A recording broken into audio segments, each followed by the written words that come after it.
Trump claims now that his Ukrainian call was only about corruption. Up until now, he's just been saying that there's nothing wrong with it. He said today, I don't care about Biden's campaign, but I do care about corruption. I don't care about politics.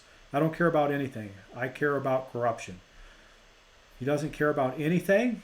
I mean, I think he definitely cares about himself, but he doesn't care about politics.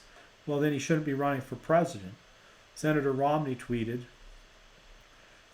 when the only American citizen President Trump singles out for China's investigation is his political opponent in the midst of the Democratic nomination, it strains credibility to suggest it is anything other than politically motivated.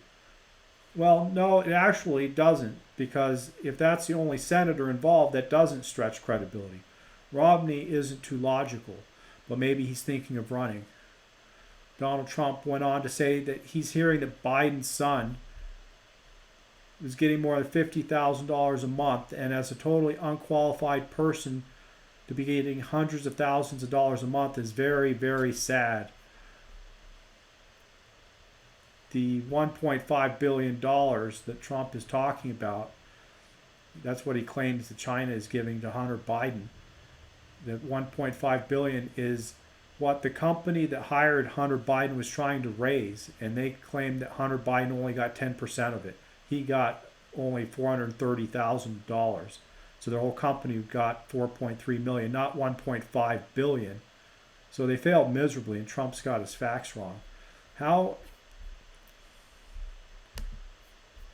they were trying to raise this money is another question, of course.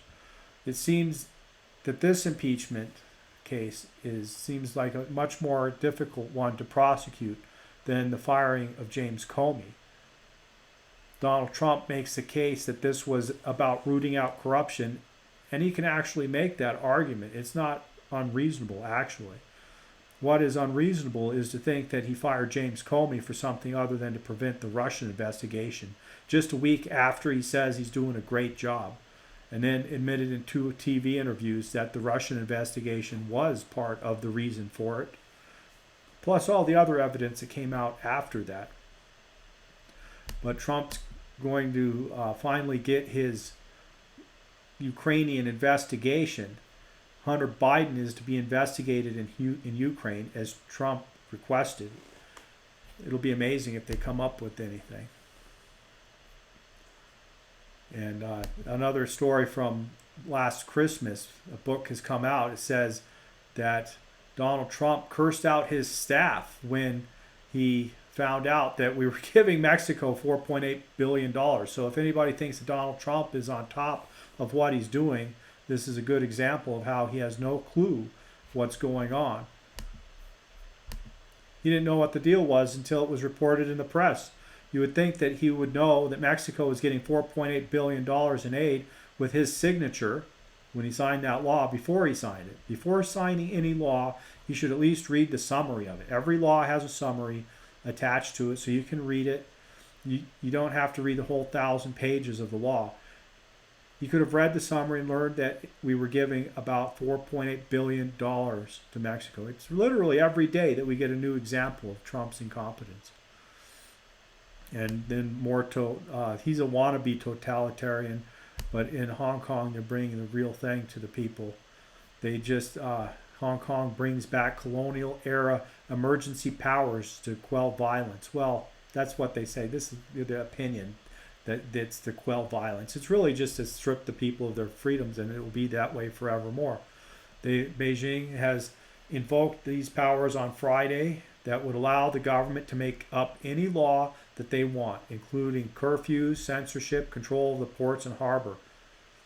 And they started on Friday with the banning of face masks, so they can identify people. Total dictatorial power, just like China, and it'll probably be like this forever. It won't be a temporary thing. And here's some more commies, Russia and Venezuela, although Russia is kind of not as much commies as Venezuela is anymore. But flotilla of ships have been sent to Cuba from Venezuela and Russia with oil products. Cuba has been having a lot of shortages for years, but they've gotten much worse recently. They used to get a lot of support from USSR and from Venezuela, but now they're not getting that. Their socialist economy just can't stand on its own. The question is, who's going to rescue Venezuela? So there is a socialist Cuban state of utopia. They can't even get gas for their cars. And the Democrats want to bring that to America. Free health care and a $20 monthly salary for all. That's what, they leave out that last part. And of course, the left and the media will say that the problems with Cuba is because of American sanctions. But the truth is, only America has sanctions on Cuba. For example, when Obama relaxed the restrictions on Cuba and allowed some travel and trade, Andrea Mitchell on NBC Nightly News, she said, now they're going to be able to buy paint because all their homes are dilapidated, and they're going to be able to buy paint. And you're probably going to see a huge amount of activity just in painting houses.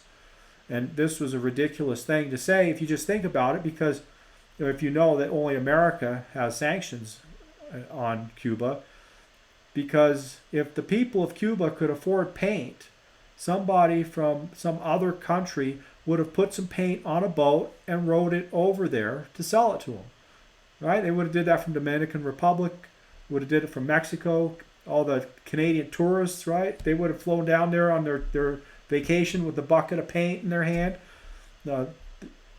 This has been disproven, as nobody started painting after the Obama relaxed sanctions. They're still living in unpainted, dilapidated buildings. And so in America here today, a federal judge has rejected an injunction against a vaping ban. And in Massachusetts, the vaping industry wanted the delay because they're in federal court opposing it, and they're hoping to win.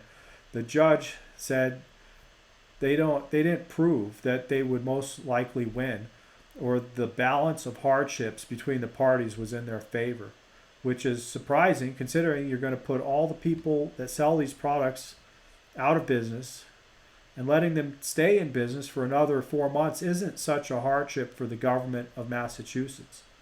The CDC says there's about 1,080 confirmed cases of the severe lung condition that these vapor addicts are suffering from. But according to their data, it's mostly, overwhelmingly, people that use the THC, and I'm guessing it's because they hold it in. The regular vapors don't hold it in. So, and considering there are 41 million people vaping in the United States,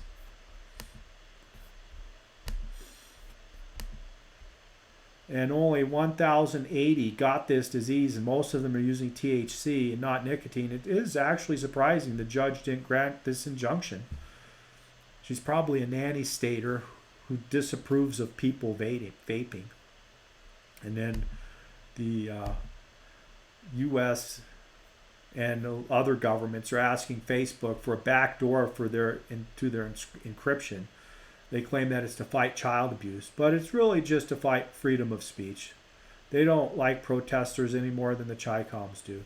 They want to make sure that the next Toni Morrison doesn't get away with it. If they had the support of the people, they'd be able to just pass a law against this encryption. Most people know it's just to spy on us, or to undermine freedom of speech for people with yellow vests or who want to tell the truth about Muslims. FBI Director Christopher Wray said it would turn the platform into a dream come true for predators and child pornographers. Facebook said they seem to ignore the low-hanging fruit in favor of going after the thing they've been going after for the past 25 years. That is more funding and training. And the last thing today, the unemployment rate, yippee, has gone down to the lowest level in 50 years. Although the September jobs were only 136,000, which is low.